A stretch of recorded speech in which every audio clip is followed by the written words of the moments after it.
And when it comes to the ECHR, I have always been very clear that the ECHR should not stop us from doing what is right for the people of this country and what is right in our national interest. And if it continues to do so, at some point we will probably have to leave.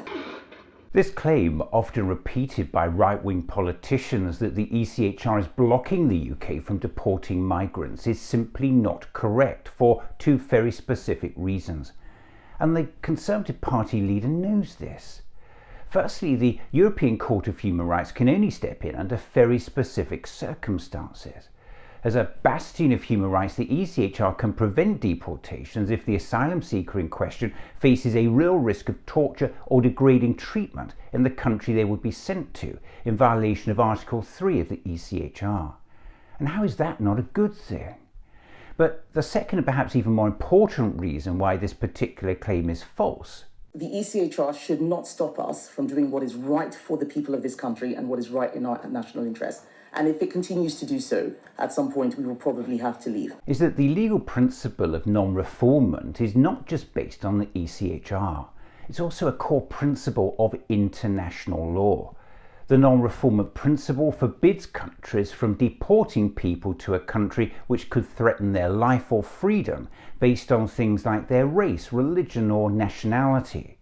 In fact, it's a key component not just of the ECHR, but of other international agreements, including the UN's 1951 Refugee Convention, the International Covenant on Civil and Political Rights, and the UN Convention Against Torture. So when you hear politicians say this, at some point we will probably have to leave. Please remember that even if the UK left the ECHR, it would still be bound by other international obligations and treaties. The simple fact is, if you want to give yourself a completely free hand internationally, you would have to withdraw not only from the ECHR but also from the Refugee Convention and the United Nations Convention Against Torture. Just think about that. And leaving the ECHR would be a devastating blow to the UK's reputation within Europe and beyond as a country that accepted basic human rights obligations. What I have not agreed with is deciding that we should leave without having a plan for what that looks like. So what might a plan to leave look like? Here is Shadow Justice Secretary Robert Jenrick. You're going to have to leave the ECHR and create our own British Bill of Rights. Well, as I've said before, that presupposes you can actually trust the party suggesting it with your human rights in the first place. Let's not forget that last time that lot were in power, they repeatedly tried to curtail our human rights under the existing convention we're already a part of. During their time in office, they passed new anti-strike laws, designed to rob millions of workers of their democratic right to strike. An Elections Act locked millions of people out of the electoral process.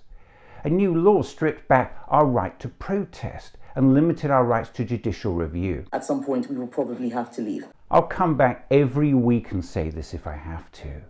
The European Convention on Human Rights protects our right to a fair trial, freedom of assembly and expression, the right to participate in free elections, freedom of religion, freedom from discrimination, the right to privacy, freedom from torture and degrading treatment. The ECHR has also protected British people from abuses of power by its own government. And if all that's not enough for you, leaving the ECHR could result in the UK's trade deal with the EU being terminated because the convention is written into the 2020 Trade and Cooperation Agreement. And leaving the ECHR would also breach the Good Friday Agreement, which requires that the convention be directly enforceable in Northern Ireland. Joining Russia and Belarus as the only European countries outside the ECHR is most definitely not the answer to the country's problems.